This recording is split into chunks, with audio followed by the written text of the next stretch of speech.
2024 లేదా 25లో డిగ్రీ లేదా బీటెక్ చదివారా? సాఫ్ట్‌వేర్ జాబ్ కోసం ఎదురు చూస్తున్నారా? అయితే కోడ్ జ్ఞాన్ 100 డేస్ కోర్సులో చేరండి. జాబ్ సాధించండి. నమస్కారం సార్. నమస్తే. సార్, మనం బాగుండాలి అంటే కొంతమందిని అవాయిడ్ చేయాలి, కొంతమందిని దూరం పెట్టాలి అని చెప్తూ ఉంటారు. వారు ఎవరు అని మనం ఎలా తెలుసుకోవచ్చు? కొంతమంది నుంచి నిజంగా దూరం ఉండాలి. మన జీవితం బాగుండాలి అంటే కొంతమంది దగ్గర నుంచి దూరం ఉండాలి. ఒక రీసెర్చ్ జరిగిందంట. ప్రతి మనిషి వాడి జీవితంలో తల్లి తండ్రి కాకుండా క్లోజ్గా ఉండేది 5-6 మంది. అవును. జీవితం మొత్తంలో 5-6 మందే. వాళ్ళ కోసమే ఈ లైఫ్లోకి వచ్చి బతికి 100 ఏళ్ళు అన్ని రకాల కష్టాలు పడేది, నేర్చుకొని అన్ని రకాల కష్టాలు పడేది, బ్రతికేది ఆ 6 మంది, మ్యాక్సిమం 5-6 మంది. వీళ్ళని ఇంప్రెస్ చేయడానికి, వీళ్ళతో బ్రతకడానికి చాలా కష్టాలు పడిపోతుంటాం. అందుకని ఈ 5-6 మంది సర్కిల్లో కొంతమందిని దూరం పెట్టండి. అలాంటి వాళ్ళు లేకుండా చూసుకుంటే మన జీవితం బాగుంటుంది. ఎలాంటి వాళ్ళు ఎలా గుర్తించాలి? ఫస్ట్ థింగ్, క్రానిక్ కంప్లైనర్స్ అంటారు. వీళ్ళు ఏది చేసినా కంప్లైంట్ చేస్తారు. అది బాలే, ఇది బాలే, అలా ఎందుకుంది, ఇలా ఎందుకుంది అని చెప్పి క్రానిక్ కంప్లైనర్స్. వీళ్ళు నువ్వు ఏది చెయ్యి కంప్లైంట్ చేస్తారు. ఇలా ఉండుంటే బాగుండే, ఆ డ్రెస్ వేస్తుంటే బాగుండే, ఇది చేస్తుంటే బాగుండే. కంపల్సరీగా ఇలాంటి వాళ్ళతో దూరం పెట్టాల్సిందే, క్రానిక్ కంప్లైనర్స్. సెకండ్ వచ్చేసి టాక్సిక్ ఫ్రెండ్స్ కానీ టాక్సిక్ ఉన్నవాళ్ళు. అంటే నువ్వు నాశనమైనా పర్లేదు, నీకు చెడు అలవాట్లు నేర్పించేవాళ్ళు. ఎట్టి పరిస్థితుల్లో దూరం ఉండాలి వాళ్ళతో.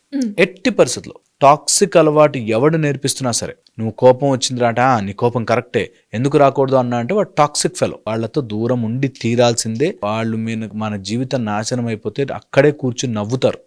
అందుకని అలాంటి వాళ్ళతో దూరంగా ఉండాలి. Third, fake friends. ఫేక్, నీ ముందు ఒకలా మాట్లాడి ఇమ్మీడియట్గా పక్కకెళ్ళి ఒకలా మాట్లాడితే వాళ్ళు నక్కల కంటే డేంజరస్, జిత్తుల మారి నక్కలు అంటారు. Never ever have fake friends. Friends లేకపోయినా పర్లేదు కానీ ఫేక్ ఫ్రెండ్స్ ఉండకూడదు. చాలా చాలా ఇంపార్టెంట్. తర్వాత వచ్చేసి బ్లడ్ సక్కర్స్, ఎనర్జీ సక్కర్స్. వీళ్ళతో చాలా జాగ్రత్తగా ఉండాలి. మన ఎమోషన్స్ని మొత్తం లాగేస్తారు. నీ బాధ మీద నువ్వు కంగారు పడుతుంటే దాన్ని ఎంజాయ్ చేసే ఎనర్జీ వ్యాంపైర్స్ ఉంటారు. ఆ ఎనర్జీ వ్యాంపైర్స్తో నిజంగా చాలా చాలా జాగ్రత్తగా ఉండాలి. ఎనర్జీ వ్యాంపైర్స్ వీళ్ళు మనని తిప్పించి, మనం ఏదో వాళ్ళ కోసం చేస్తూ ఉంటే ఇంకా చేయించుకుని, మనం 100 అడుగులు వేసినా వాళ్ళు ఒక్కడుగు కూడా ముందుకేయకుండా 100 సార్లు మనం ప్రయత్నం చేసిన ఆ రిలేషన్లో ఉండాలని, లేకపోతే మనం ఏదో మంచి చేయాలని, వాళ్ళ కోసం చేయాలని. కొంతమంది పేరెంట్స్ వాళ్ళ పిల్లల్ని ఎంత బాగు చేయడానికి పరుగులు తీసి వాళ్ళ కోసం జీవితమంతా దారబోస్తే వాడు ఒక్క రోజులో వెళ్ళిపోతాడు. ఒక్క రోజులో నువ్వెవడో, నాకు అనవసరం, ఎందుకు పెంచావు నన్ను అంటాడు. అలాంటి వాళ్ళ నుంచి చాలా దూరంగా ఉండాలి. నా సొంత కొడుకే కదా, సొంత కూతురే కదా, నేను ఎలా వదులుకుంటాను అని అనుకోవద్దు. రియల్గా వదులుకోలేకపోయినా ఇక్కడ కట్ ఆఫ్ చేసేయాలి. మైండ్లో దే ఆర్ సపరేటెడ్. ఎందుకంటే వాళ్ళ లైఫ్ వాళ్ళది, అంతే. ఇలాంటి ఎనర్జీ వ్యాంపైర్స్, వాళ్ళతో చాలా చాలా జాగ్రత్తగా ఉండాలి. ఇక final and most important point, ఎవరైనా సరే మన గురించి అర్థం చేసుకోలేని వాళ్ళకి ఎక్స్ప్లెయిన్ చేసి వాళ్ళని దూరమే పెట్టండి. మనం ఎంత చెప్తున్నా అర్థం చేసుకోలేకుండా అందులోంచే మిస్టేకులు తీసి అందులోంచే ప్రాబ్లమ్స్ చెప్తున్నారంటే వాళ్ళతో దూరమే ఉండాలి. ఎప్పుడు కూడా నువ్వు అతిగా ఎక్స్ప్లెయిన్ చేసుకునే బాధ రానివ్వకూడదు. ఒకసారి చెప్తాం, 2 సార్లు చెప్తాం, కానీ ప్రతిదీ ఎక్స్ప్లెయిన్ చేసుకుని నేను ఎందుకు ఇలా చేస్తున్నానంటే చెప్పుకోవాల్సి వస్తుంది అంటే అలాంటి వాళ్ళని దూరం పెట్టి తీరాలి. లేకపోతే జీవితం బ్రతికినట్టుండదు. సమయం అయిపోతుంది. 100 ఏళ్ళు బ్రతికేస్తాము కానీ 100 ఏళ్లలో జీవితం ఉండదు. అందుకని you should keep these fellows away from you. ఇలాంటి వాళ్ళతో ఎంత దూరంగా ఉంటే, దుర్మార్గుడికి దుష్టుడికి దూరంగా ఉండాలి. ఆ దుష్టుల్లో వీళ్ళు వస్తారనమాట.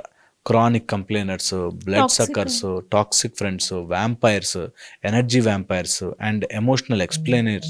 వీళ్ళకి ఎంతసేపు ఎక్స్ప్లెనేషన్ చేస్తూ ఉండాలి. మనం ఏం చేసాము అంటే, నేను ఎందుకు ఇలా బయటకు వెళ్ళానంటే యాక్చువల్గా ఏం జరిగిందంటే ఎక్స్ప్లెయిన్ చేస్తూనే ఉండాలి. అలాంటి వాళ్ళతో కూడా నిజంగా దూరంగా ఉండాలి. వీటితో పాటు కొంతమందిని హైలైటర్స్, వీళ్ళని కంపల్సరీ దూరం పెట్టాలి.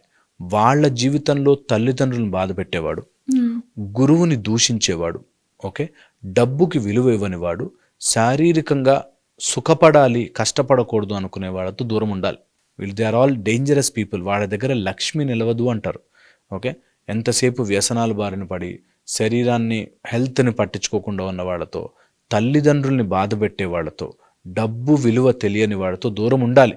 ఎందుకంటే నిన్ను గుంజి ఆ బురదలో నించోపెట్టి నీ డబ్బులు కూడా నాశనము చేసి నిన్ను కూడా నాశనం చేశాక వాడు నవ్వుతూ, ఎందుకంటే వాడికి బురద అలవాటు, వాడు ఎంజాయ్ చేస్తాడు. మనకు బురద అలవాటు ఉండదు, మనం ఎంజాయ్ చేయలేం. అందుకని చాలా చాలా జాగ్రత్తగా గుర్తుపెట్టుకుని ఇలాంటి వాళ్ళు ఎప్పుడైనా మన లైఫ్లోకి వస్తే గుర్తుపట్టచ్చు. యాక్చువల్లీ మనం ఒక జోన్లోకి వెళ్ళిపోయి గుర్తుపట్టలేం. వాళ్ళతో ఎలా ఉంటుందంటే నా ఫ్రెండే కదా అని మొత్తం పెట్టేస్తాం.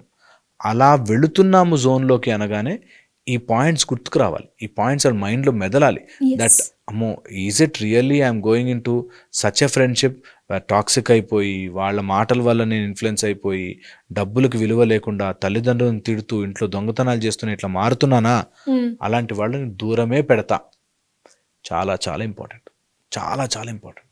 ఇది కనుక తెలుసుకుంటే రియల్లీ లైఫ్ కాంప్లికేషన్లోకి వెళ్లకుండా హాయిగా మంచిగా ఒక అడుగు పైకి వేస్తాం, కిందకి పడిపోకుండా ఉంటాం. So very important. ఒకవేళ కనుక మనకి ఇట్లాంటి క్రానిక్ కంప్లైనర్స్ కానీ ఇట్లాంటి వాళ్ళు మన లైఫ్లోకి వచ్చి దూరం పెట్టలేని పరిస్థితి ఉంటుంది, రైట్? కొంతమంది ఉంటారు మన ఇంట్లోనే ఉంటారు, మన దగ్గరే ఉంటారు, దూరం పెట్టలేని పరిస్థితి వస్తే కొన్ని ఈజీ మెథడ్స్ చెప్తాను. నెంబర్ 1 వచ్చేసి ఇలాంటి వాళ్ళ గురించి ఎక్కువ ఆలోచించే సమయం పెట్టకూడదు. You have to focus on your personal growth. 1. Second వచ్చేసి ఒకవేళ ఏదైనా మాటలు కానీ వాళ్ళు చేసే పనుల వల్ల బాధ కానీ కలుగుతుంటే రైటింగ్, జర్నల్ రైట్ చేయడం.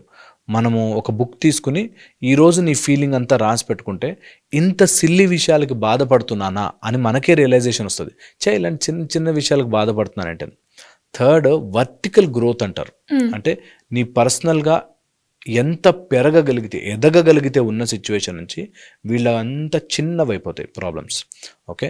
4th, the most important point, ఇలాంటి వాళ్ళని మనం ఎంత కుదిరితే అంత ఎట్ ద బే, అంటే నా దగ్గరికి వస్తే నువ్వు చాలా బాధపడతావు అనేటట్టుగా ఉండగలగాలి. ఓకే. అండ్ మనం స్ట్రాంగ్గా యూ షుడ్ బి లైక్ ఏ వాళ్ళకి కొరకని కొయ్య అంటారు చూడు, ఆ టైప్లో వాళ్ళు అసలు మనల్ని ఏం చేయలేకుండా ఉంటాము, వీళ్ళని మాత్రం ఎఫెక్ట్ చేయలేము అన్నట్టు ఉండాలి. And 5th, mental disconnection. కంపల్సరీగా మైండ్లో డిస్కనెక్ట్ చేయగలగడం రావాల్సిందే. ఇది ప్రాక్టీస్ చేయాలి.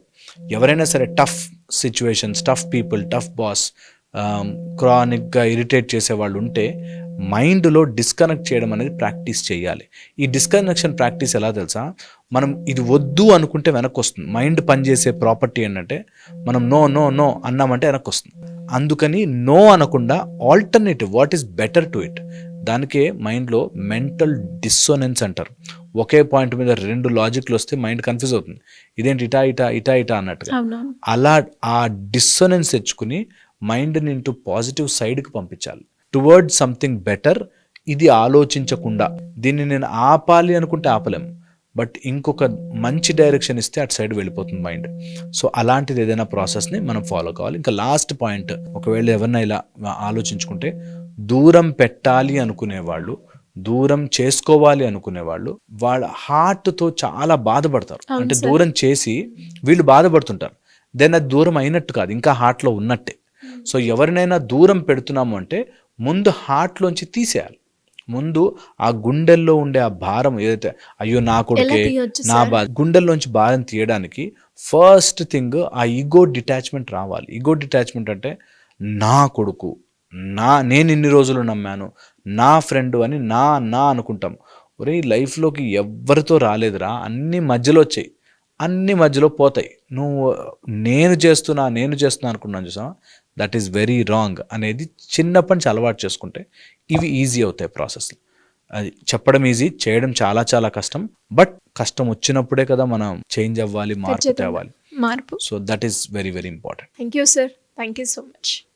సుమన్ టీవీలో మీ పర్సనల్ అండ్ బిజినెస్ ప్రమోషన్స్ కోసం కింది నెంబర్కి కాంటాక్ట్ చేయండి.